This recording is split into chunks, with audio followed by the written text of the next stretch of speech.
Welcome to another episode of Manny Talks Shooting, the show where I talk to individuals all across the shooting industry. We talk about competition, self-defense, concealed carry. If you enjoy this content, please check out our YouTube channel. Many thanks. Without further ado, let me introduce to my esteemed guest today. Today, we are honored and lucky to have Mr. Jake Martens, the Director of Marketing and Events from USPSA. Jake, how are you doing today, sir? Doing great. Thanks for having me. Thank you for taking the time out of your busy schedule to make this happen. I know we've been playing juggling balls for a couple of weeks now about it, and I appreciate you taking the time. Yeah, not a problem. For anyone who didn't know, well, probably because you don't talk to me, I met Mr. Jake Martens at the Ryan Rocks Charity Blast in Brighton, Michigan, a couple weeks ago. That's beginning of July, I think. He was actually shooting with a couple of my friends on the squad, Gary, Edie, and Jude, which was Mhm. surprising, and they had a good time. But I've actually met some of Mr. Martin's friends, the Briggs. Actually, my first USPSA match was down at Wildcat. Okay, good. I had a couple friends who actually live down there, and they just like, come to your first USPSA match down here. I'm like, okay. So I drove 3 hours for a local. They put on a good match. My first ever, second ever competition match was an IDPA match at the Wildcat range, 2001. So I got first started shooting IDPA in 2000, and would help the Indiana State IDPA match would switch between the Red Brush range down in Evansville and the Wildcat range. And that's really how I got started, is I helped doing sponsor coordinator stuff for those two matches each year. Very interesting. Now, Jake, people might know you, might not know you. You want to give a little bit of your background and who you are and how did you get into shooting? So my name is Jake Martens. I am the Director of Media, Marketing, and Events for USPSA. I have been a employee of USPSA since 2014, starting in November 2014. So I'm coming up on my 7th year. I was in a part-time role until 2017, and then went into a full-time role. My first position was club coordinator and the assistant editor of the magazine under the Phil Schrader administration. And then when Mike got elected and started his role in 2016, they went through some changes with the organization, making some changes with the executive director position versus president CEO. And it was an opportunity to go full time.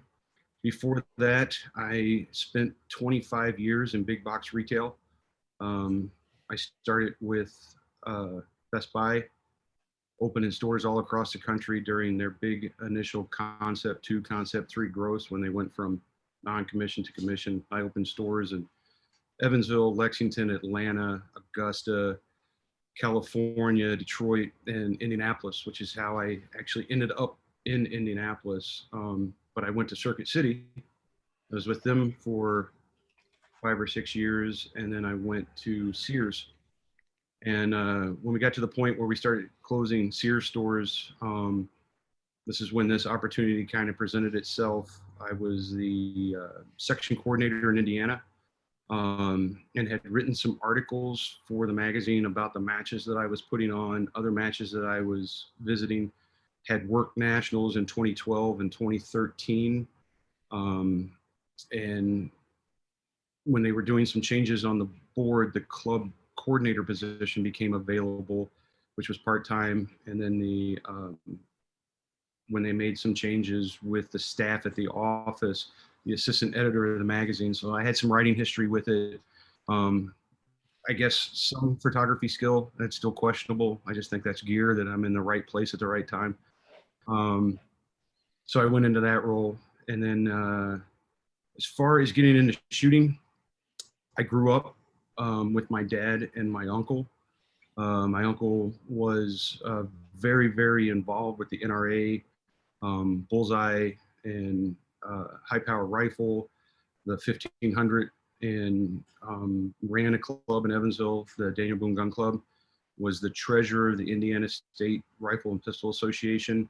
So I grew up learning how to shoot bullseye off of a Ruger Security 6 and graduated. Well, I actually started with a Model 41 Smith & Wesson, and then graduated to the Ruger, and then graduated to a 1911 that I actually, after my uncle passed away, I have the gun that he won his President's Medal with. That was my first or second 1911 that I've actually shot in competition. It's a gun that was built by Jack Best from the AMU.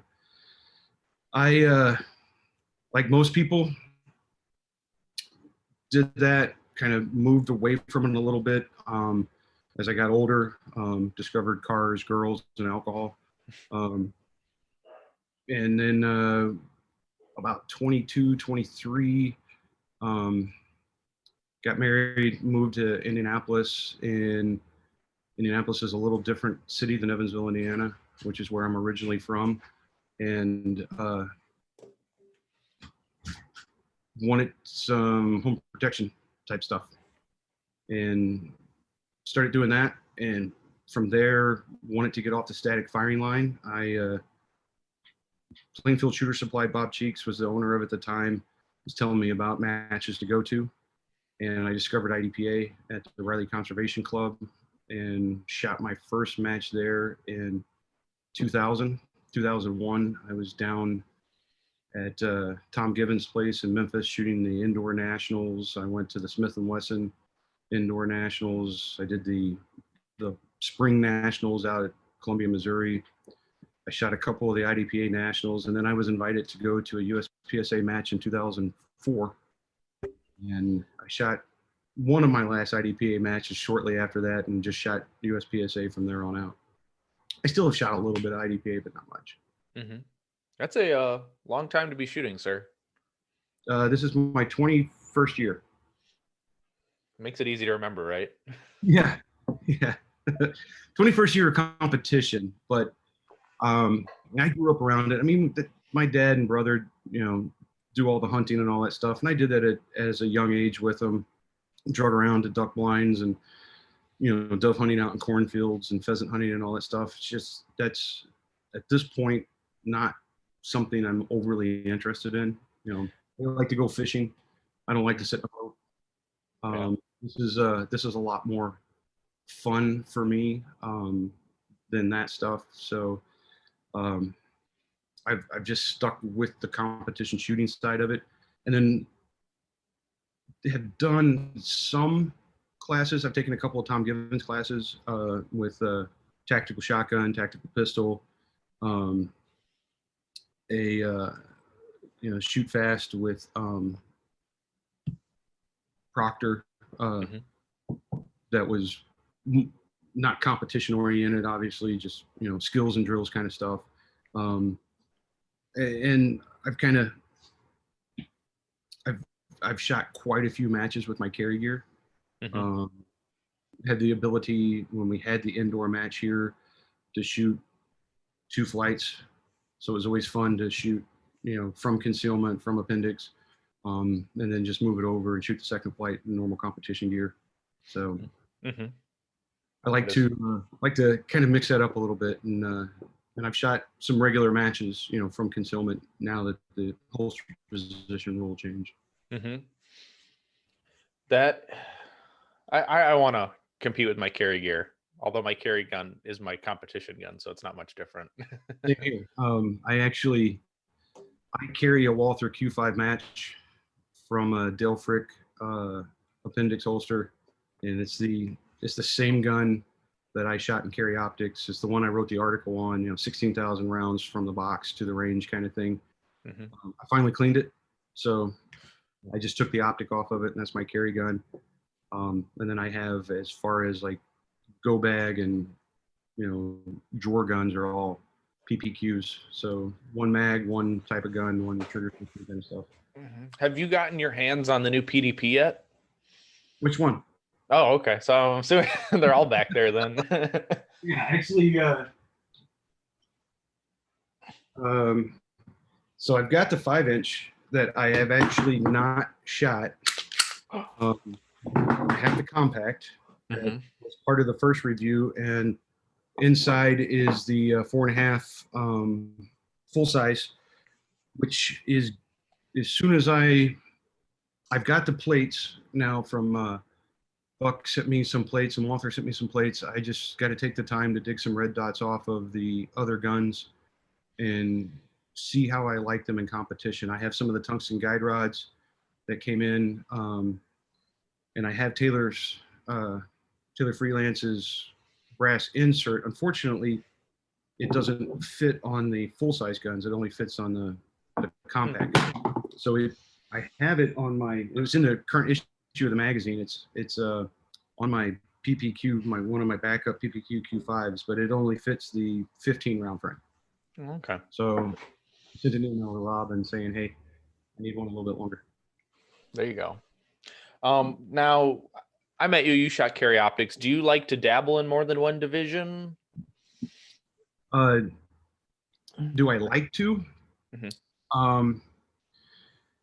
I enjoy shooting different guns in different divisions. I do a lot of that for the review stuff for the magazine. I like that part of it. From a competition standpoint and staying with one platform, one gun, one type of one division, I would actually prefer to do that. The year I made Master Unlimited, that's all I shot for about a year and a half, was limited division, a Wednesday night practice for most of a year, probably 4 club matches a year. And I really saw my progression moving, through that. Once I got into this role and started doing gun reviews and started bouncing around from different platforms and stuff, I've been pretty stagnant on my growth. I think I'm sitting in carry optics. I was like 84.63, and I've massaged that down to a nice 83. I would like to make master in it, but be competitive as a master in it. So I just need to stick on one gun, one platform, and run that. Mm-hmm. You can run those legions pretty well. At least from what I saw at Ryan Rocks, you can run that legion. So the legions that I've been shooting have gone from stock to pretty customized out there with KKM barrels, the grip work by Frank Castle Customs, the Gray Guns triggers. So I was set up to shoot Walthers at Carry Optics last year, and I had the 2 Walther steel frames that I have are like, the first one is one of the first 10 that are in the country. That was a rider sample that I bought. Then I ordered another one in the next batch that came in. And I've had some extraction issues that I had right before Carry Optics Nationals last year. I had those issues, and I was really, really smart. I called customer service, and they sent me the RMAs, and I sent them my slides. Mm-hmm. Because I was in Florida, so they could send my slides back, but they can't test fire the gun with just slides. So I actually had to shoot the 320 that I wasn't planning on. I just happened to have it there, luckily, to shoot. Otherwise, I was without a gun for Carry Optics Nationals. And then from there, I reached out to some people about what upgrades could we do, how far we could take that gun. And that's kind of the progression. I shot the 320 Max at Florida Open and did the review on that. And then I have shot them in production at Low Cap Nationals, and then at Ryan Rocks, the Carry Optics, to finish up the review on the customization. So now I'm kind of, what gun am I going to go with for the rest of the year? Mm-hmm. Well, whatever one gets released next, right? I have paperwork that I'm sending in to do the HK VP9 match, optics ready, to do a T&E on it. But I've been to enough matches, I've shot enough rounds, that every competition gun that I take and shoot in competition, I have a duplicate of it. My single stacks they're duplicates. My limited guns are duplicates. My carry optics guns are duplicates. I didn't build the first gun. I don't know how to fix them. I just know how to shoot them. I'm not a guy over at the safe table replacing springs, doing any of that stuff. So if a gun goes down, I just pick up the other one and run with it. And so they're only sending one of those guns because she only has one T&E for it. So that will probably just be a review gun, not one that I'll shoot in local matches, but I won't take it to a big match. That's the one thing. I started shooting in October of 2020 of USPSA. So that's what I learned early on. Just have two guns, two identical guns. Yeah. Makes life easy. Yeah. If you're going to shoot a lot or practice a lot, it's just, if you're going to invest time and money to travel to a big match, and I've seen horror stories, I've heard them. There was a local couple that was here back in 2008 or 9 that she was doing really, really well in open and moving up. I think made master right before that, had this whole plan of shooting like 10,000 rounds before going to nationals. First stage, first shot, the lens on her Seymour turned sideways and fell out with no backup gun. So had to like borrow a gun, or I think they had a different, like one was 9 major and the only backup gun they had was 40 Smith & Wesson. And, so those are lessons that I've learned. I've had, small things break on guns. I've never had huge catastrophes on anything. I've had, thumb safeties and plunger tubes and sights fall off, but I've never had, broken barrel links or any of that stuff. I'm very fortunate that I have a very, very good gunsmith that lives 45 minutes from me, that I just take my stuff over and be like, hey, take a look at this. And then I go and give him some money and look over it and be like, well, he changed this, changed that. So there must have been a reason for it. Mm-hmm. That's why we pay people to do things, right? Yeah. Yeah. They know better than we do. I don't cut grass, I don't change oil, and I don't work on guns. Mm-hmm. You shoot guns. That's all we got to do. Shoot the guns. Yeah. Now, you say you shot, what, when you made master, you only shot a couple local matches here and there? No, I was actually shooting. I have the ability during our season here in Indiana, which is usually March through November, that within 2 hours of Indianapolis, I can shoot every weekend. Okay. I was doing that plus practicing. My co-writer Aaron Bright, who passed away earlier this year, coach was very, very. I mean, he was an educator and a high school football and wrestling coach. Was very, very good at putting plans and breaking stuff down and working through and tracking things. So he was a great partner to shoot with because we shot differently. He was very, very methodical, not as fast on the trigger as I was, but moved faster. I didn't move as fast, but made up time on the trigger, and we were very neck and neck on stuff. So it was a really good training partner to have, especially because he was a lot more organized and detailed on how to set up all the drills and all the stuff. He was a guy that I did a lot of the reviews with, and all of our reviews were based around us shooting the guns that we were sent, not your typical, we put it in a rest and we shot 20 rounds and it measured this group and that's how we wrote it up. We took it out into build drills and near to far drills and transition stuff and small little stages and would shoot them in matches. So I think our review articles, as far as how competition guns go, is a lot better received than the typical, gun digest kind of thing. Mm-hmm. They're actually pretty nice articles. I unfortunately don't get the magazine, but I might have to change that in my membership. So,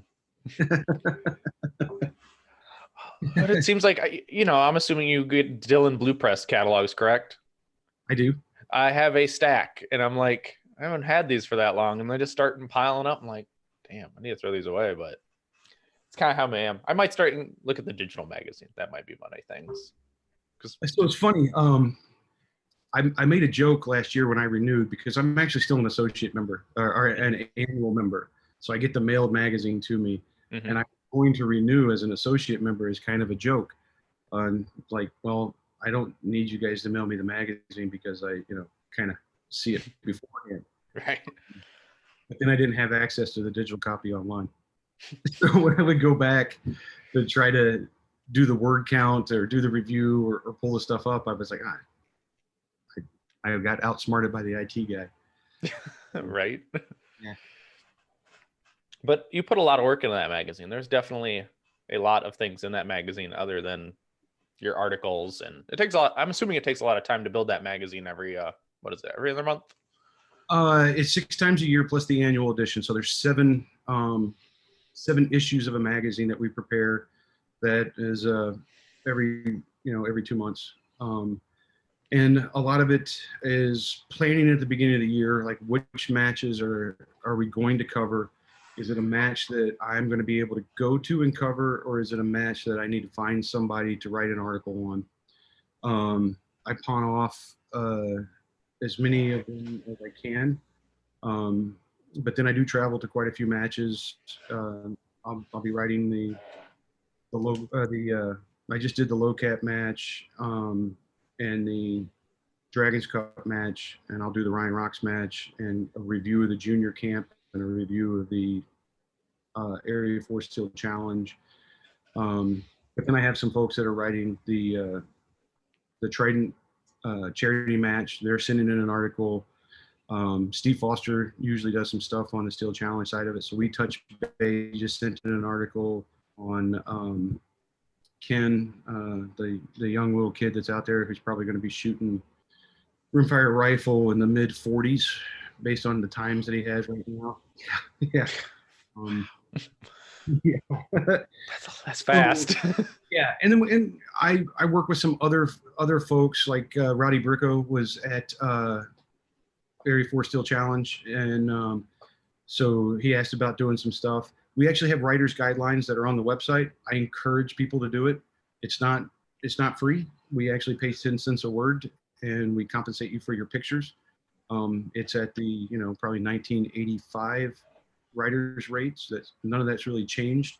We've got 84 pages to work with from cover to cover that we try filling with as much informational stuff as we can. It is the official newsletter of the organization. So that's where the president's column comes in, Troy's column comes in, my column comes in. Rick our director of IT will sometimes put some new release stuff that's out there. Jody Human, who is the assistant director of NROI, and Kevin Imel, usually more informative stuff. We get a lot of people who will ask questions about, I didn't know that there was an election for Area 3 this year. Well, it was in the January, February issue of the magazine, in my column. Well, I don't read your column. Well, I get that. Or, I have an associate membership. I don't get the magazine. And you can do that. I mean, that's the membership that you have. The idea behind the associate membership, actually, when the board created it in the 90s or early 2000s, was because as the sport started to grow, you would have husband and wife and kid.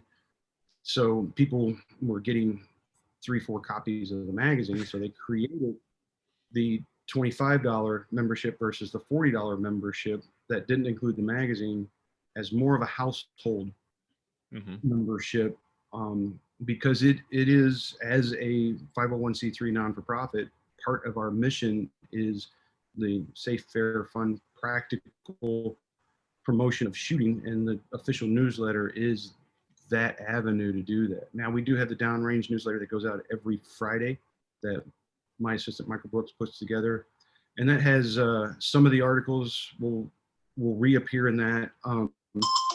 Some of the other announcements will appear in that. But again, it's everybody subscribed to it. But if you click unsubscribe, and then you send me an email, 3 weeks later saying, I never saw that Nationals registration opened on May 28th. Well, it was in the downrange newsletter. It was an announcement on the front page. It was in the magazine. It was on social media. I don't follow any of that stuff. Okay. People need to do their due diligence and stay in the loop a little bit. Right. I recently had an email exchange with a very well-known shooter. We'll leave his name out. Saying, I just saw that Nationals is 5 days. When did that change? And I'm like, well, where did you see that at? And well, I don't remember. Well, somebody told me. And I said, well, on the practice score webpage, it actually says the days, and then in parentheses, it says staff days. And it's right here. And I sent him the link back, and he was like, wow, I didn't go that way to register. No, you did. You had to. Not only that, you got, as soon as you signed up, you got an email back that had the dates and the times and all the stuff. And then when you went and squat it, you got an email back on that. So it's there. And I get it. People are busy. Stuff goes to spam. Stuff gets lost. This is something people do on the weekend sometimes, and it's not forefront. And you know, when they go to look for things, they go to the website and they don't log in. They just go on the website as a non-member to look at stuff. And there are things that are only available to logged in members that are on there. You can find in the last, I've answered 4 emails in the last week about, hey, we have a match coming up and we'd like to use the logo. And it's right there under, you know, here it is on the website. Oh, I never logged in. I didn't see that. So the stuff's there, you know, and we don't mind answering that stuff. I normally would just send links back, or I'll, you know, show them where it's at on there and explain things. Ask that question again. But yeah, and I know I just listened to your interview with Brian Conley from Hunters HD Gold, and it kind of you put it simply enough. It's like, use the official channels to get hold of people. It makes it a lot easier as well, instead of trying to DM, Instagram, or Facebook message and whatnot and get lost in the 30 million notifications. I mean, I went to the website and got your email. That's how we got in contact. Yeah. So just today, here's one from 10:36 this morning. Here's one from yesterday. And these are my personal Facebook messages. Here's another one from Monday. Here's one from Sunday night at 11:49 p.m. So, you know, it's easy enough for me to go and pull it up and be like, here's the link, you know, here's that, instead of waiting until Monday or waiting, you know, because I don't do Monday through Friday 9 to 5. I get that this is a volunteer sport for clubs and ROs and match directors who are fitting this in on their normal schedule and stuff. So if I'm, you know, listening to music or watching TV or something at 10 o'clock at night and something pops up and I can easily say, go here and please use my official email next time, I don't mind doing that. Sometimes there are questions that come in there that, because it is my personal Facebook page, our communication isn't protected, right? So if you saw an incident at a match, then you're sending that to me in Facebook Messenger. My response is literally going to be, you have reached Jake Martin's personal Facebook page. Please use the contact. I have a cut and paste that goes out there. I'm not even going to, you know, touch any of that stuff because it isn't protected communication. It's not my personal Facebook page, or my personal Instagram is not an official form of communication. We do get messages that come through the Instagram page and come through the Facebook page for the official USPSA channels. The Facebook page has the automatic reply set up. You know, thank you for reaching out. Please use this. Instagram doesn't have that. So we get, and if I haven't, you know, Instagram's a little goofy on how that stuff works. So if I haven't accepted your conversation, it's laying over here in this requested thing with everybody that's tagged USPSA in their story or made a comment or anything. I don't even attempt to try to answer those. I mean, when you come through on a Monday morning after a weekend, when there's, you know, been 400 or 500 matches and people are tagging us and all that stuff, I can't find your message in Instagram. Sorry, but that's, you know, if you saw it on the business side of how a page looks, you would understand. I've never accepted your message in there, so it's lost in this scroll of stuff. So and there's got to be a lot of people who tag the USPSA in all their stories, and it's a long line of headache of, I wouldn't even want to touch it. And I mean, there are times where I'll go in there, and because I'll clean it up as much as I can throughout the day, because it's real easy just to pull that up and be like, all right, there's 37 here, and see if there's something kind of goofy. But I wish Instagram had the ability to do that automatic reply of the link back to the contact thing. But it's not there. It's a Facebook product, so it almost should, like, at some point they should like get there, because it's a Facebook, like they're owned by the same people. Yeah, maybe they'll hear this. Maybe. Maybe. Well, I'll patent that idea for them. There you go. Jam Worldwide Productions LLC. There you go.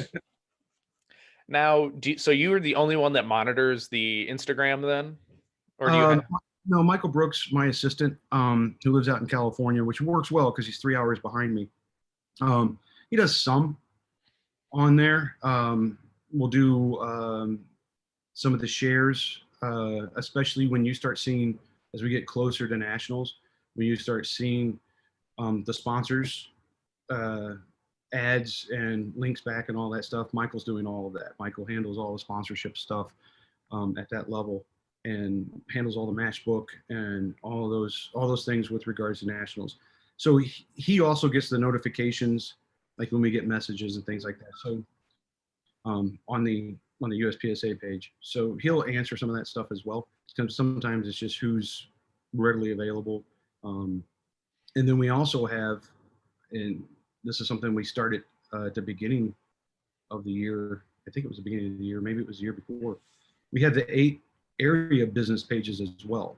Mm-hmm. So we cross share stuff into those business pages, because what was happening, you would get somebody that would go and create the Area 5 group page, which is not an official page of USPSA.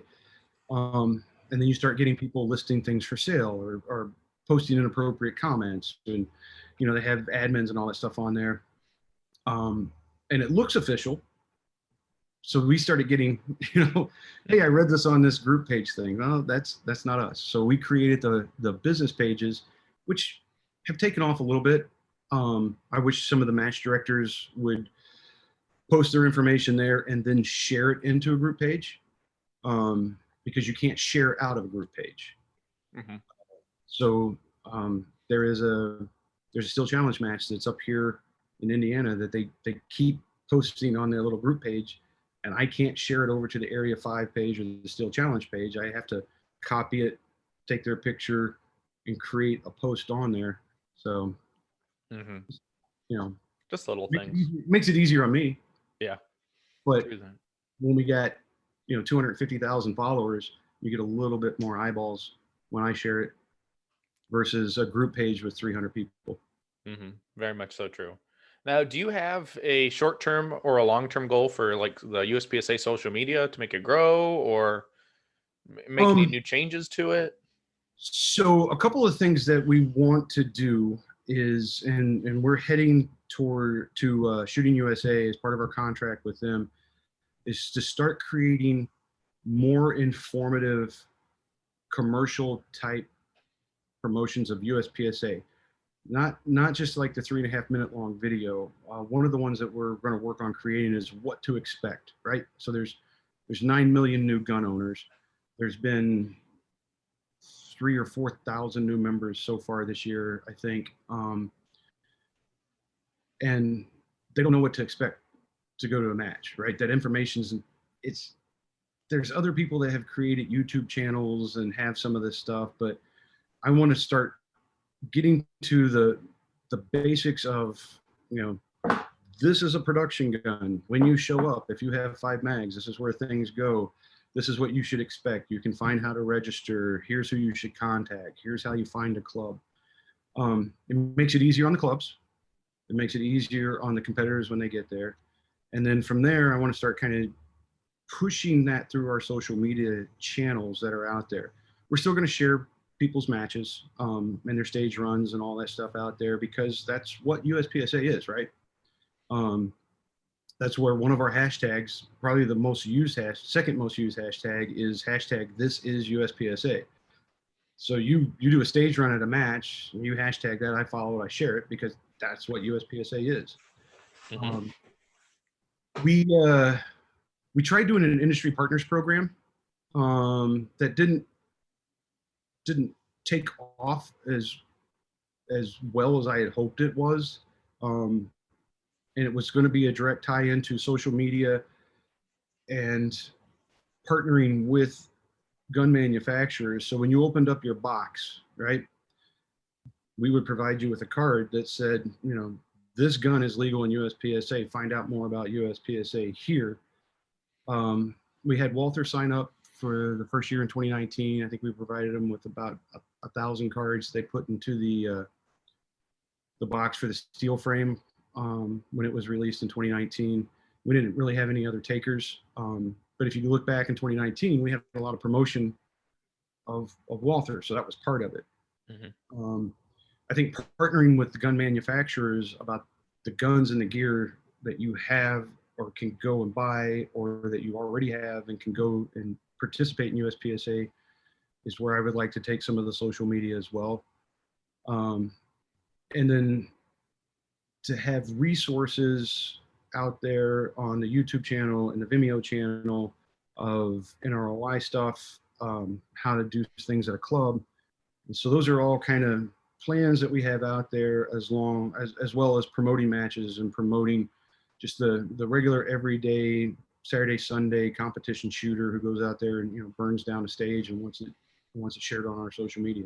Mm-hmm. And I will say, like, as an RO, I loved watching the NROI videos and the NROI polls on the Yeah. email. The weekly email was always fun. I wish it was a little bit higher personally for me, but I still scroll down there. But it depends. It depends on what we have going on how that downrange newsletter lays out, right? mm-hmm.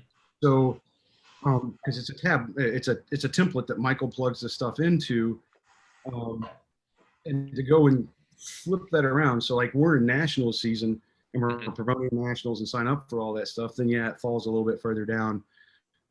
Or it seems a little commercial sometimes with a push on techwear shirts and things like that. But you'd be surprised at how many people contact the office about where do I buy USPSA gear at, right? They probably get more calls about classification and where do I buy USPSA logo merchandise than anything else.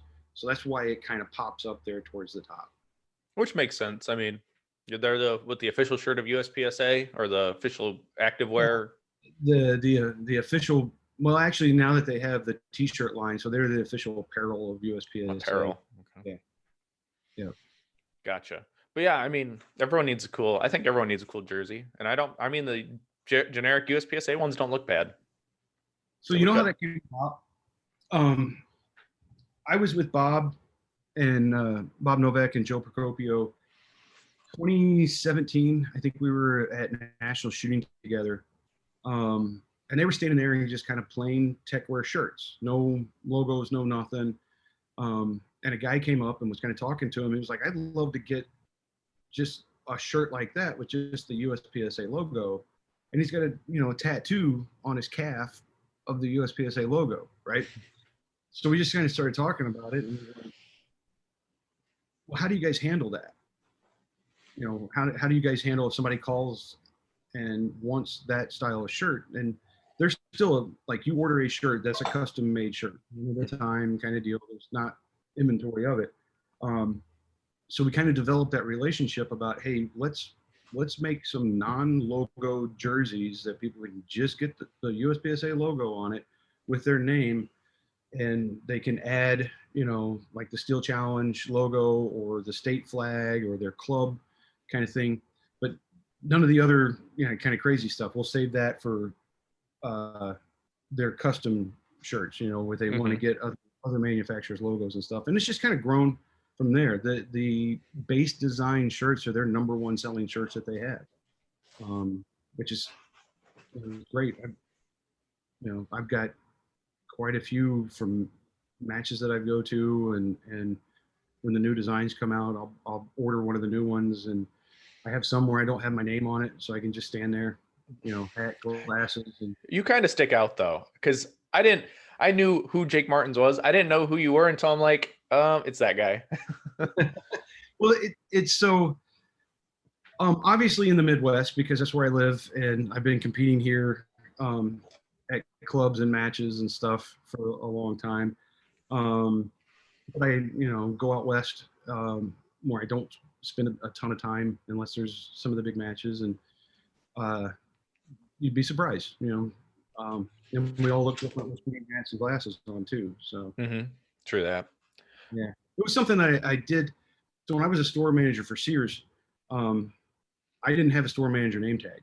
My name tag just said Jake, and I dressed like everybody else. I wasn't a shirt and tie and go out there and have somebody, wanting to return a Craftsman lawnmower because it was supposed to have a lifetime guarantee on it, and just stand there and be like, no, you can't do that. That's not what it is. Well, I want to see the store manager. Okay. You are. Yeah. Same answer. Yeah, because everyone thinks that they're going to get a better, a different response from the store manager. Yeah, it's not true. Well, and what I think about most of our people who participate in USPSA don't have jersey. They don't have sponsors. They don't, they just want a better shirt, that actually breathes and actually is good for shooting in, because I don't like shooting in a cotton t-shirt. Yeah. So, I mean, you can go and get a Nike Dry Fit or an Under Armour shirt and stuff out there. But the material that Techwear uses is designed specifically to be extremely breathable. And then now they have the line that has the SPF protection and stuff that's on there. Bob and Joe are competitors and have been for a very long time. And they have a very good network that they rely on to talk to. And they do a really good job. They're expensive. They last. They take care of you. They give back to the sport. So it was a really good relationship. And they're kind of cool. Like I have some that are just like plain black and plain gray with nothing on them that I'll wear as a regular shirt during the day. So yeah, they have many benefits, especially for those hot muggy matches. Though you feel good to be wearing that shirt, that's for sure. Yeah. Now to circle kind of back to social media, have you ever thought about you have like the writer's guideline program, so people get paid to write articles. Have you thought about doing that with YouTube videos or like video content as well? It has been presented to us by different people about, hey, you take a channel like Hickok 45, right? So, I mean, what's he got? Like 9 million followers, something like, or Jerry, who's got like, a bazillion followers, and have them provide content and stuff. So yes and no. It has been presented to us. Sometimes there's a nice price tag that they put on that because they've earned that with their channel. And because, they have that many followers that are out there. And that is something that we've stayed away from a little bit on that partnership, because we have to have a little bit of control on that side of it. So when we do stuff with Shooting USA, it's kind of scripted. John knows the parameters that he is allowed to kind of play in on what he explains, and when he does nationals coverage, and when we do the podcast and stuff with him, or the mid nationals reviews. I would like to partner with some of those channels to see where we can go from there and how it works out. But surprisingly enough, I don't have a $25,000 media budget when it comes to stuff. We just started doing the live streaming, which was it wasn't pulling teeth. We knew we wanted to do it, but it has been a very, very steep learning curve on how to make that stuff work.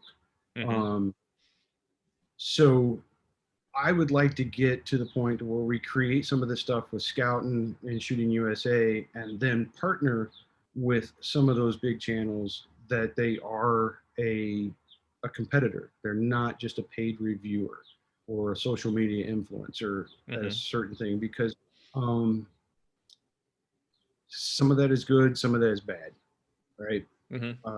But there are some folks that are out there that I find a lot of value, that I think that we should work towards doing some partnership stuff with them and make use of their, 4 or 5 million followers and viewers and stuff that are out there. I mean, it can't hurt at all, right? But I can tell you that I can put a video up of share a video of a 12-year-old kid shooting, and I will end up deleting 30 or 40 comments of just people that don't know what USPSA is, don't know what this is, a competition shooting, and will be extremely inappropriate about their comments, about the things that they say that kids are being trained for. And this gets a little bit more on the kind of political side of things, but just imagine a anti-Second Amendment person getting a hold of a video and blowing it up of a kid being trained to shoot humanoid targets and take it from there, right? So you have to be a little careful with how big and how far of a reach you really want to get on some of that. Right. And we've all seen how that stuff just, I mean, look at Recoil magazine when they put Chris Chin on the front cover of it. Just how that, took a life of its own out there. And then we had the junior camp where the kids had some really cool, colorful, bright colored shirts. I probably banned 20 or 30 people's comments about what those shirts look like, which really, it detracts from the kids. So it's a fine line that you walk. I mean, we're not, look at the whole thing on the block pistol that blew up. Oh yeah. Right.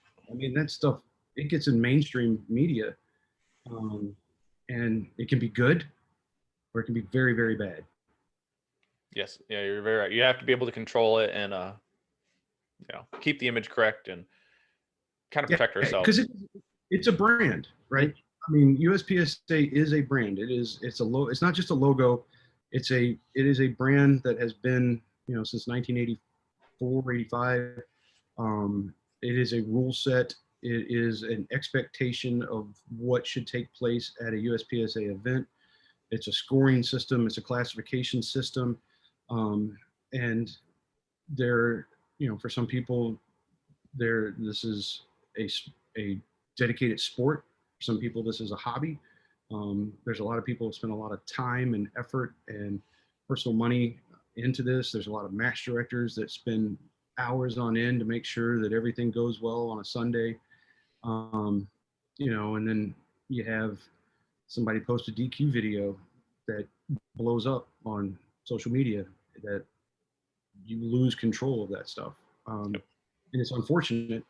It happens. We all saw that a couple of years ago with the guy downrange when they were shooting. We have to be smart about who we partner with. Right now, we're kind of sticking with the industry instead of individuals.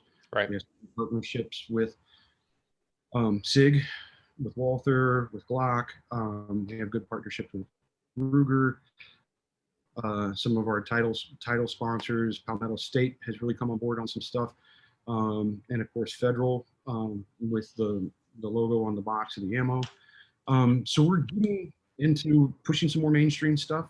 Surefire just did a great video with X-Ray Alpha, Matt Pranka, about, if you don't know his history and who he is and the years that he has spent in the military, to do a video with Surefire to say, yes, go do tactical classes, check your tactics, and go learn gun handling skills. It was a great 3-minute video that we shared all across stuff. That's what I'd like to do, that kind of stuff.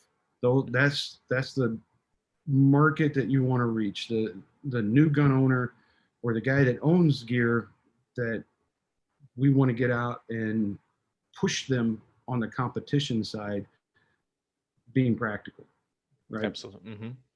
So there are a lot more of these guns that are sold Mm-hmm. than the open gun or the limited gun that's up there. So there's a lot of people that have these that are out there that, if they want to learn how to get off the static firing line at their local range, and are scared to draw a pistol, or scared to move with a handgun, or how to reload under pressure or any of that stuff, we have a place that you can come and do that. Yes, yes, that is definitely what USPSA is for, is to get you off that static firing line and build more of a community. And it truly is a community. It's a very nice community to be part of. People, I go to a match, something breaks, someone's always like, "Here, you need something? Here, have my gun, have some ammo." You know. Yeah, I mean, it is, while there's a large group of type A personalities that like to get on a keyboard and argue with people about stuff, when you're at a match on the ground, on a squad, you can't find better people to be with. And it's not just the like-minded 2A people or competitive people. It's husbands, wives, kids, or people that have been doing this for a long time, who want people to succeed and want to do well, and give the advice of, just simple stuff like, hey, turn your mags bullets forward instead of bullets back. And Mm-hmm.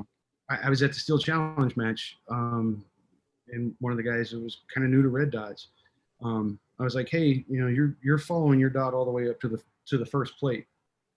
Look at the first plate, bring your dot up there, you'll be much faster, right? Just simple little things like that. And I've had, I don't know how many people I have let borrow gear and guns and magazines, and I borrowed from people over the 20 plus years that I've done this. Things breaking, things failing, stage plans, when you get out there and helping people on that side, or just educating them on how to score a target, how to use an overlay. Yeah, you can't find a better group of people to spend 5-6 hours with on a weekend, or a couple hours on a Wednesday night at a practice match or club match. Um, my entire group of friends are all from shooting. Mm-hmm. Or, people that I've worked with in retail that I spent 40 hours a week with for 5 years. I don't talk to them. I don't see them. But I can get a text message from a guy this morning saying, hey, you want to go Friday and sight in pistols? So that's the community that you're in.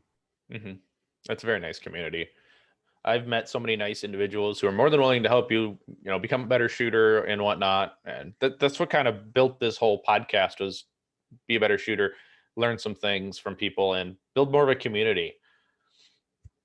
Yeah, and it's, there are a lot of really well-known trainers that are out there, but at your local club, you get masters and GMs that have been doing this for a long time that can help fix, your grip, your sight alignment, how to run a red dot in a couple of hours, right? Mm-hmm. And buy them lunch, buy them a beer after a match, and spend 15 minutes on a bay with them. I always recommend people, squad with that better shooter, or you really want to start learning the nuts and bolts of this. Like if you go to a club match and you're kind of like, this is the same kind of stage we shot last week, and go up to the match director and be like, hey, me and my buddy want to design a stage and come put it on the ground. Can we do that? Mm-hmm.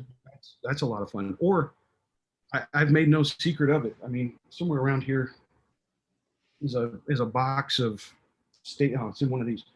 Like if I see a stage online, I save the picture, email it to myself, print it off, and it goes into a binder here. Or if I shot a match and I like the stage, I'm going to pull that match book up or whatever and print it off. And when I sit down and start doing stages for nationals, or back when I did the Indiana section, the SNS 400, I mean, I can't tell you that any of them were ever literally a start piece of scratch paper drawing stuff out. It was Mm-hmm. always from something else, right? So if you got a local club match, and there's a Facebook page, the USPSA stage design stuff, where there's a lot of really good guys, Drew Coleman, Garrett Harrett that's on there, David Black, that are constantly, Danny Mint are putting stages on there. Steal them, use them at your club match. Go offer to go set it up. You and a buddy say, hey, you know, if we show up at 8 o'clock on a Sunday morning, can we throw this stage on the ground because we saw it and thought it looked cool? There shouldn't be a match director that says no. I mean, I can't imagine that one of them's like, you want to build a stage and put it all on the ground and I don't have to do it. So yeah, there's other ways to really get involved in the community and do stuff. It's a lot of fun, right? I have fun putting stages on the ground where people will do their walkthrough and stuff, and I'm just standing there watching them going, it's not going to go that way. You're going to get tripped up, right? Yeah. So, especially when it's interesting watching people walk stages without knowing the written stage brief. Yeah. When they have to realize you have to start all the way up there. Yeah. There's that. There's you know, they don't like if they walk up and it's you know, Virginia count stage kind of thing, and you know, they don't know the reload, or it's interesting, but it's a lot of fun on that side of it. And then, you know, when I became the Indiana section coordinator, I shot the sport for 5 years before I went and I took the RO class. I read the rule book, but didn't take the RO class. And to be the section coordinator, I had to be RO certified. I don't think that I'm not one of these guys that are going to sit there and tell you, you got to RO or you got to build stages. You got to go. That's a way to get more involved with the community and learn some stuff. But it's never one of those, you can't criticize anything until you pick up a timer or doing that. I'm not like that. You can criticize all you want. If there's a better way of doing something, by all means, tell somebody, hop in, roll up your sleeves, offer a little bit of help.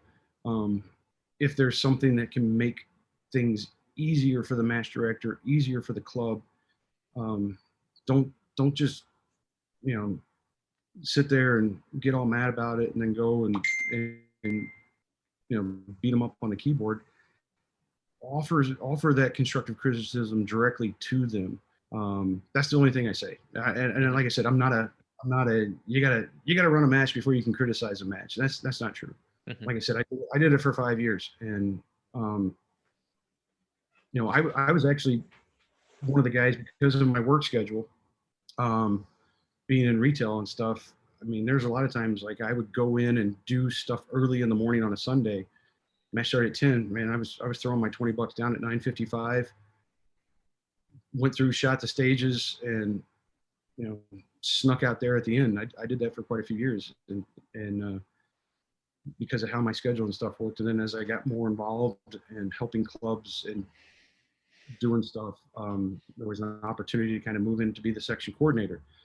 And then I saw, hey, the single stack nationals is in Illinois, so why don't we put on a single stack match here in Indiana? And then we had the Indiana section match, and then we had the SNS 400 match. There was a year where we had the single stack revolver production match, Indiana section match, and the SNS 400 match, all 250 to 400 competitors in 1 year. So you can spiral out of control, or you can just go and be a competitor. So yeah, it's as much as you want to put into the sport. Right.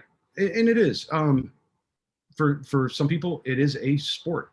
For other people, it is a hobby. I mean, there are people who own golf clubs that are not going to be professional golfers, but will go and spend lots and lots of money going and taking lessons from pros and going and playing golf. There's guys who own bass boats who may get in weekend bass tournaments, but they're never going to be a professional bass fisherman. There are guys that go hunting. They're never going to be on Outdoor Life, you know, doing trophy hunts and stuff like that. So there's a hobby level of this. There's an enthusiast level of this where I own a gun.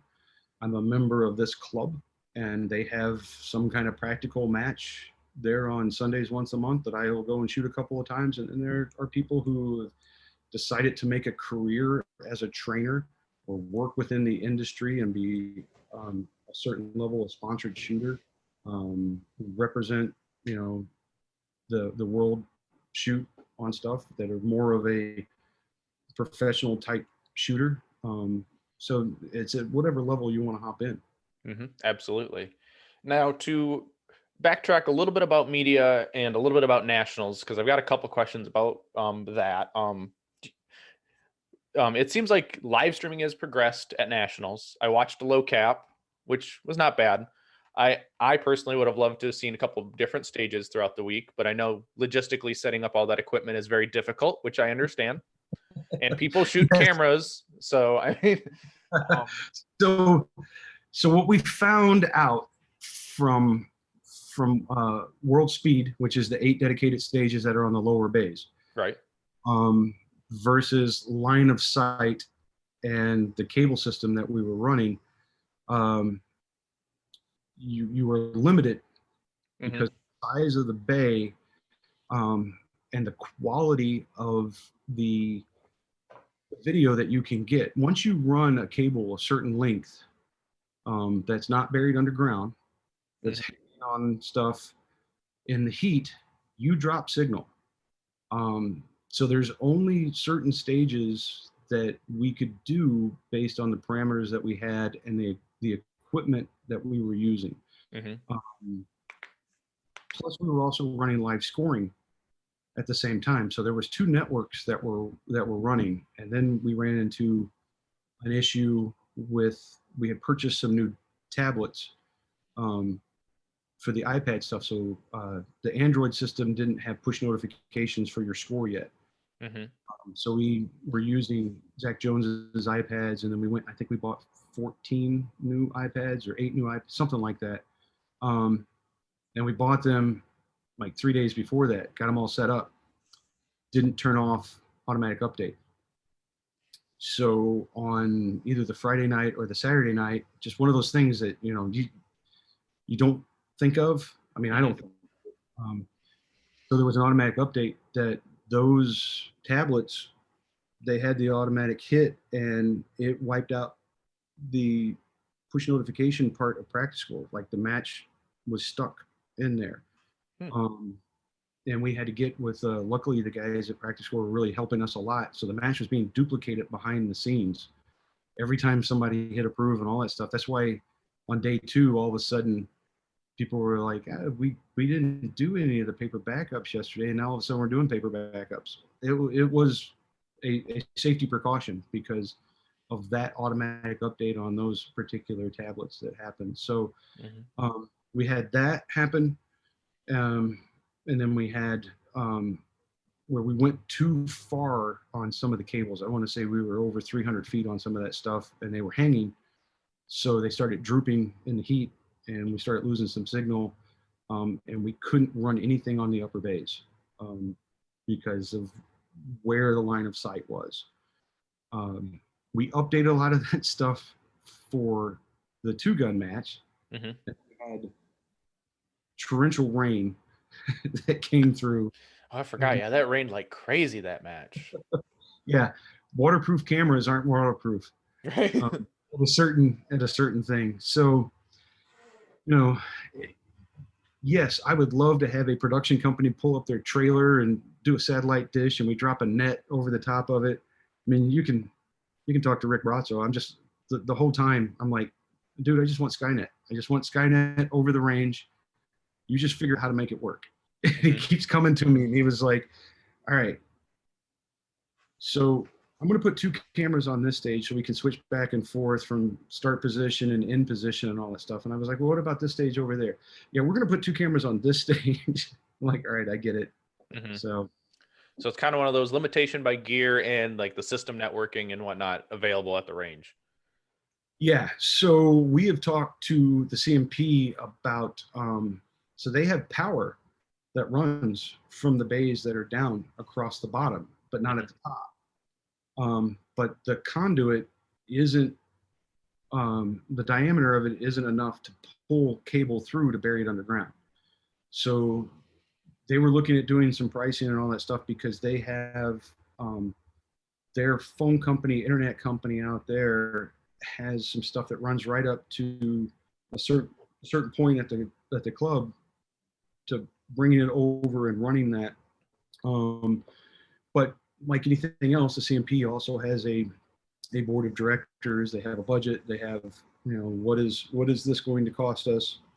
And outside of USPSA, 2-3 times a year, who else is going to be able to make use of this? So they're looking at their budgets. We're looking at ours, where we can pick up some of that stuff.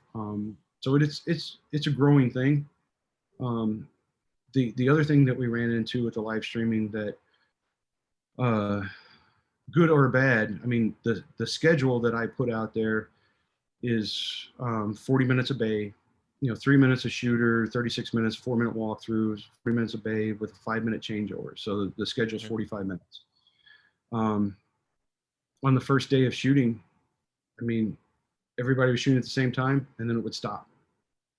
And they would score targets, and then you would go through, and like, if you watch that kind of first flight on Friday, there is dead time like every 3 minutes.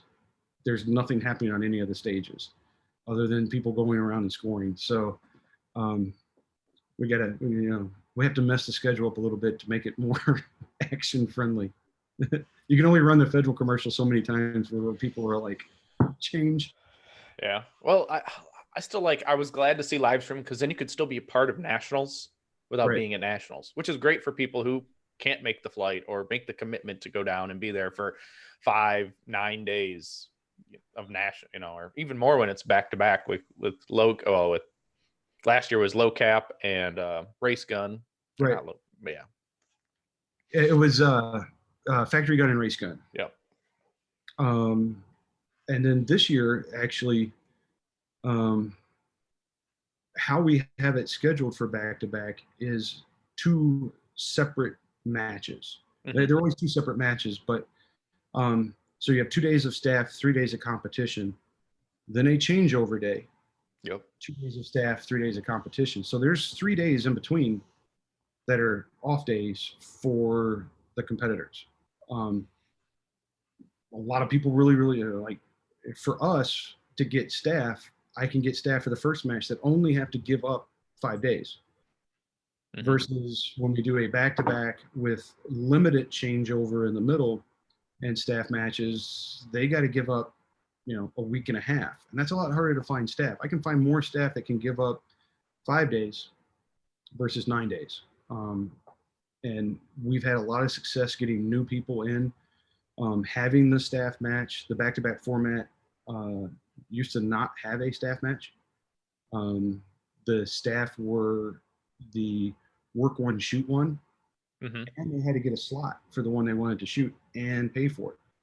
So we changed that up because I want more people to be involved in that nationals level experience that can come and shoot the 2-day match, get the travel per diem of $375, get the hotel paid for, the $25 a day per diem, be able to shoot the 2 days, work the 3, get the experience of working nationals, and take that back to their local club, versus just a bunch of guys who don't shoot on the ground for 9 days. I mean, they're not fresh. It's tiring. You're outside for 12 hours. I'd much rather have that 5-day break, 5-day with 2 separate staffs. It's a lot more expensive for us, when you're doing that and breaking it up. But it's part of our mission, right? To put on nationals and to train people and to promote the shooting sports. And I think it makes a better match, because then your staff are fresh. They can give it more back to the competitors, and everyone's not there for 9 days and they're like, I'm ready to go sleep in my own bed. Right. Well, and the other side of it too is that they're also a competitor in the match. So their involvement as a competitor versus just an official, my personal opinion on that is they have a lot more invested to make sure that it's right, because they want to see that equity that's out there. They want it to be fair for everybody. And I think you have a better, more educated, more involved RO that is a competitor versus just the RO.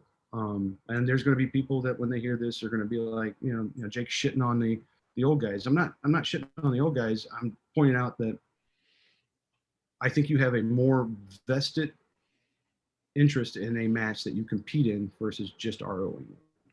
Absolutely. We had it at Two Gun Nationals. Every RO but two shot Two Gun Nationals. That's what I would like to see. Yeah. Well, and it was even cool that Federal stepped up and was able to allow competitors to purchase ammo for that match. So we, long story short, because of the ammo situation that's going on within the marketplace, there would not have been any Syntec action pistol ammo on the market available for purchase at any level, Brownells, Targets USA, whatever, because of their production schedule and how it was set. So at the end of 2020, based on the history that we have been able to provide them, they produced 8 or 9 million rounds of ammo in October of 2020. That was all gone. That ammo was supposed to be out at their major outlets to push USPSA competitors to where they could go and buy it. Mm-hmm. Based on the bullet manufacturer and the production schedule that they have, they're not scheduled to do that again until October of this year. So there would not have been any of the Syntec action pistol that was out there. We sat down with our partners there, Jason Nash, Jason Spradling, Chris Lack, and Casey Reed as one of the engineers on there who really helps with this part of it because he can talk USPSA as a top competitor, and said, what is it going to take? So we set ourselves up as a distributor. We are actually buying ammo as a distributor from Federal. We bought 250,000 rounds to be delivered. It was hopefully going to be delivered before World Speed. Based on their production schedule, they couldn't get it there until the week before low cap. So we were able to sell the 150 grain Syntec. We had to sell it at advertised MAP pricing. We can't discount it. That's part of the agreement. The other part of the agreement was it was designed to be purchased and used at nationals, not to go back and resell the ammo to somebody else. So we kind of capped it at 1,000 rounds or that was out there because they bumped us ahead in the production schedule, right? They had to do this ammo, they had to make it, they had to bump something else in there.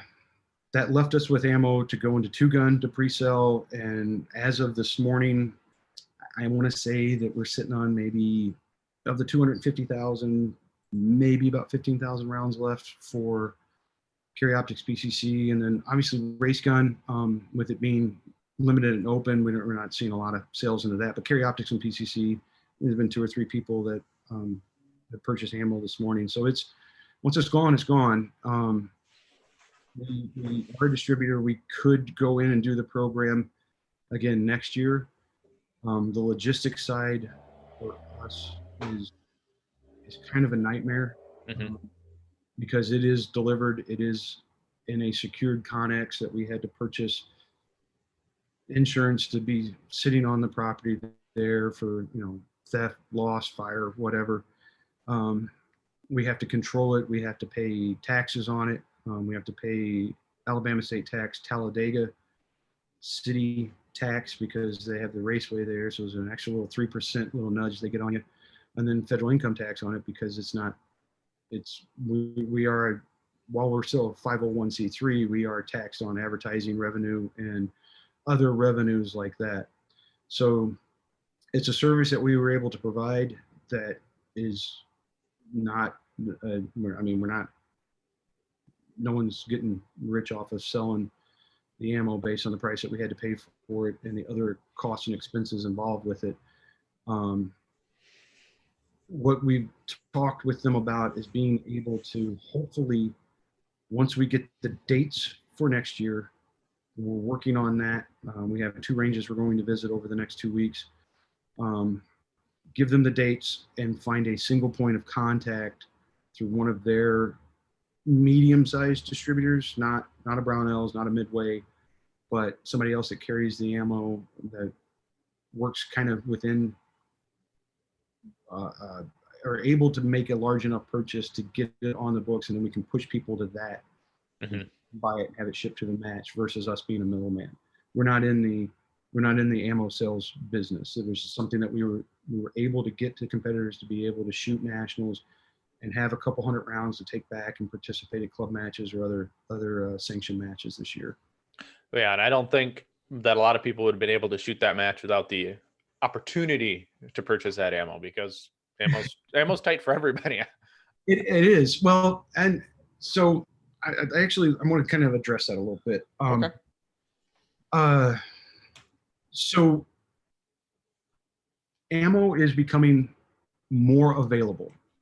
Part of that is that when you go and you look at 2019, 2018, if you look at the end of 2019, the supply chain for ammo was packed. You could buy $11 a box with a $3 rebate on stuff because the supply chain was full. Production had been scaled back by both of the major ammo manufacturers. You roll into 2020, and obviously we have the pandemic and we have a little bit of a spike that starts to happen. At the same time, Remington goes into bankruptcy, doesn't produce a round of ammo until January of this year. So you take all the big green billion rounds out of the marketplace. You start seeing this little spike, right? Then you have civil unrest. You see this huge spike. And at the same time, it's 2 weeks, 4 weeks to stop the curve. We're going to wear masks for a month and then everything's going to be okay, right? And they're essential employers, but when you have this pipeline of inventory, you just don't crank right up for what starts to be a blip, and then a bigger blip, and now you sell through your pipeline of inventory, and now you got to ramp up under COVID restrictions. You got to make sure that your workforce is safe. You got to do all this other stuff. So what you're seeing now is the production catching up, and you're starting to see it come out there, right? I just saw online Blazer 115 grain aluminum case for $14.99. It's the same stuff in 2019 that was $9.99. So it's coming down. I have sitting over here Precision Delta 147 grain remanufactured. That's 44 cents a round, which is still a little pricey. But if my primer's 10 cents a round, my brass, my bullet, my powder, and my time is 35 cents a round right now, I'm going to buy the 44 cents a round stuff. And you'll start to see it trickle down. Part of the reason why it's still kind of a spike for those secondary reloaders is because they are having to buy primers at a higher price. But for, and I've had this conversation with people. So I bought 1,000 rounds of that, $440. Not cheap, but it's ammo that I needed to continue to compete this year, because I have a lot more than $440 in gear and stuff and time. So for me, it's not that bad, right? And to make it work, I dug a couple 1022s that haven't seen light of day in probably 4 or 5 years and sold those. So I kind of moved some stuff around to free up about $1,000 worth of cash to, like, I sold a guitar and 2 rifles and some mags, and I got $1,000 freed up in ammo money to make sure I have ammo to shoot for the rest of the year. Right. It's I'm not telling people to go out and that $440 is cheap. I'm just saying you got to understand that it's coming down. Don't buy $40 a box ammo. Find what works for you, and you can still shoot some. I'm not shooting 4 club matches a month. I don't have the ammo for it. I've got a reloader that I got to set up that I'm able to pump out 10,000 rounds of ammo. I don't have the time to do it, so we'll see how it works out. That's true. Yeah, and I picked a bad time to get into reloading. Early 2020, right? I bought a 750 and I'm like, well, there's no primers now, but we'll figure it out. Yeah, I actually, I've done. I lucked out. I was with Jason Spradling at a PRS match in Alabama, and I walked into the pro shop, and all the guys that are over there, they're buying large rifle primers, Hmm. and there's 5,000 federal gold medal small pistol, and I look at the lady and I was like, how much is that? And there's two boxes that are sitting back there, and I was like, I just like to buy one. It's like $350, which is $65. So I was okay with that. That got me 5,000. I've ordered from Brownells. It's supposed to be here today. Another 2,000. The max that you could get when you watch that stuff pop up. Hmm. So it ends up being $190 with shipping and hazmat. So I'm okay right now. And I did buy some of the federal Syntec through the USPSA match ammo stuff, and I will buy another 1,000 rounds for that for October, because I'll be carry optics, and I'll shoot open with my carry optics gun, so I'm going to need the ammo for that. Well, yeah. Well, we all got to do what we have to do to keep shooting, and just pay a little bit more right now, unfortunately. Yeah, I will tell you the dumb thing that I've done is I got a little bit of a 10 millimeter bug, um, and I have bought some 200 grain HST, uh, personal defense 10 millimeter ammo, and some other ammo. So that's probably not a smart thing to get into right now. No, not right now. Not at that cost. And it was No. already more expensive than like a lot of other ammo, but Yeah, it was yeah. definitely. I'm hoping the second mortgage goes through. Yeah, there you're right. But yeah, it's. Oh, one more thing. I thought it was awesome that USPSA got on board with the junior camp that it helped that Infinity put on. It's awesome to see new, younger shooters getting out there, getting some education and whatnot. It looked like it was a really good time from what I saw on social media. So, So, MGM used to do a junior camp, and then the Gibsons, Mike and his wife, had kind of moved away from doing the junior camp there, and it's one of those things. So, you got to pick a weekend. So there's 52 weekends a year. You take out holidays, and you got to obviously do it when school's not in session, and then you got to, once you pick that June, July timeframe, right? Because most kids are in year-round type school, so they don't have that 3-month summer vacation anymore. They have a 2-month summer vacation. So you're working with 8 weekends, and one of those is a holiday weekend, 4th of July usually, or however that falls in there. mm-hmm. And then you got to find people that can put on the camp as far as trainers. So it became more and more difficult for them to do that, and it's a lot of time investment. When they kind of moved away from it, we talked to them about stuff, and resources wise, people wise, yeah, we could set it up, but then you're still trying to find trainers that have the ability to give up that weekend on their calendar to come and do it and to work it out. So you can't just have one trainer for 20 or 30 or 40 kids.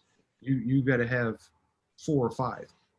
And then when Michael Voigt passed away, there was donations into the junior program. So we talked about setting up a junior camp at that point, right? I don't want to, you sit here and think, okay, we could take this money that was moved into this support the junior program and put on one camp. Mm-hmm. Realistically, we put on one camp, and then those funds are going to be depleted for that year.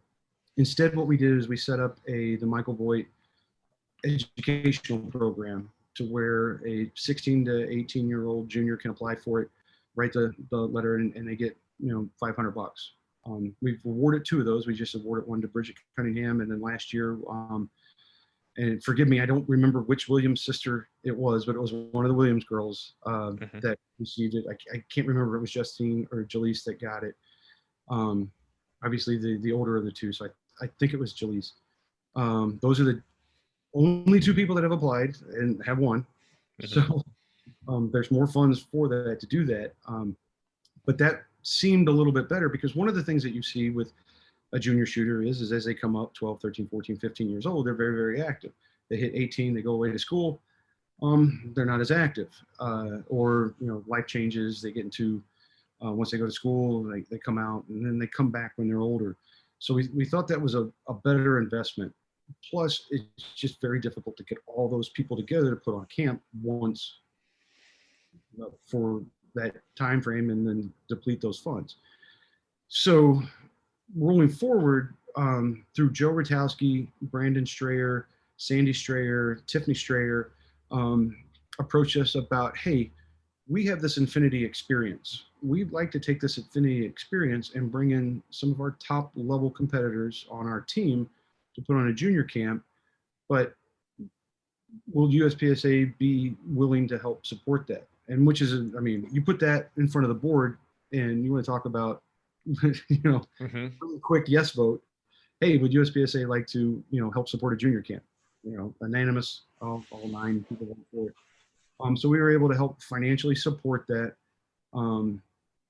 They had 18 people sign up. 2 people were unable to attend, so there's only 16 juniors for the first time. Their hotel was covered.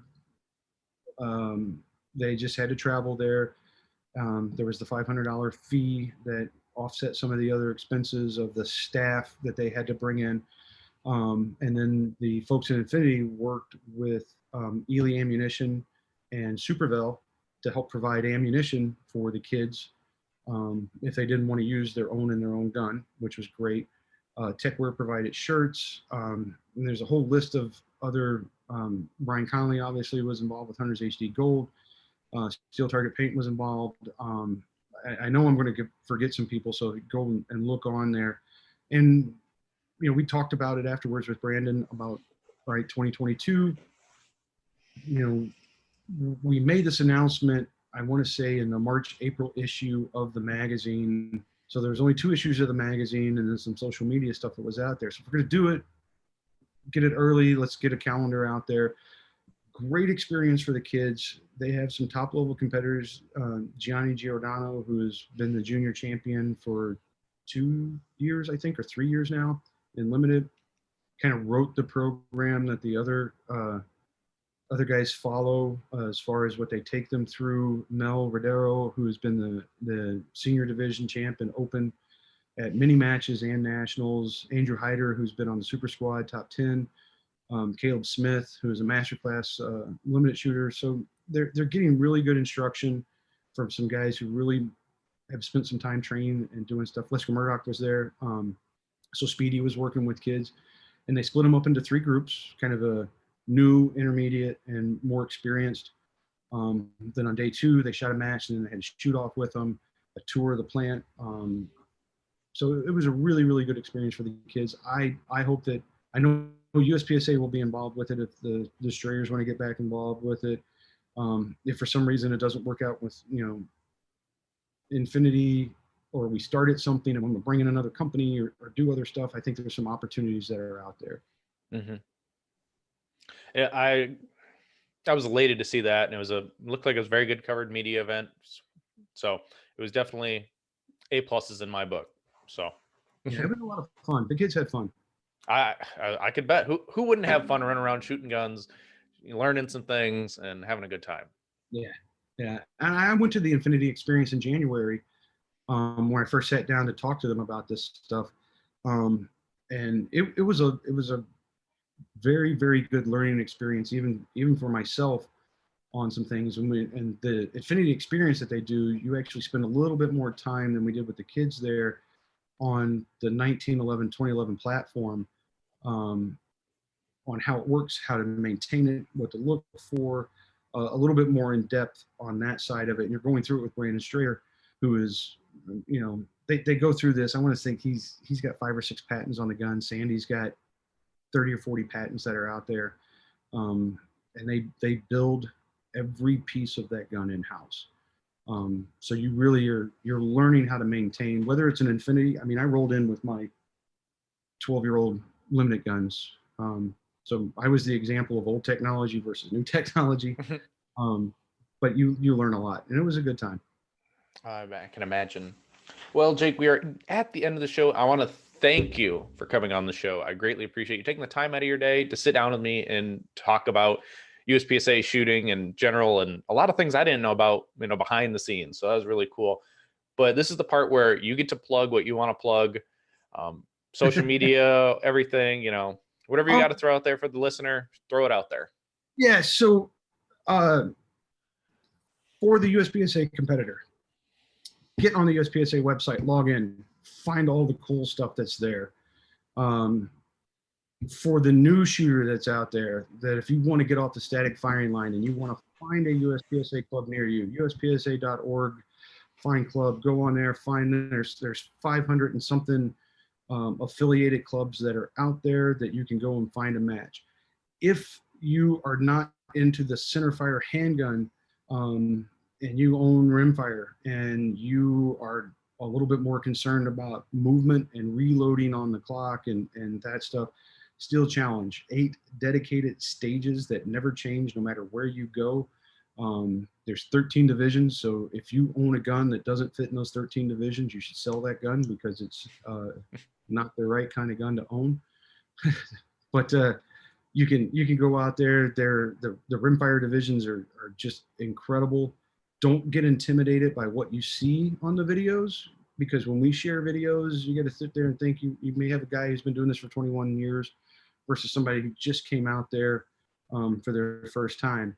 You're going to find people that will help you get through the match. They'll walk through the gear that you need, and they will make sure that you stay safe and have a good, fun time. If you have any questions about USPSA, it's uspsa.org, contact form. Your area directors are on there. Everybody that works in the office is on there. And if you find the club in your area, your match director and section coordinator is on there, so you can email them about what time do we start, is there a shooters meeting, what do I need to do, where do I show up. You'll be able to find all that information and get out there. There's the USPSA app, the Steel Challenge app, that are out there that have a lot of information, especially if you're a guy who's chasing his classification. You can use the calculators that are on those, know what you need to do to move up in classification.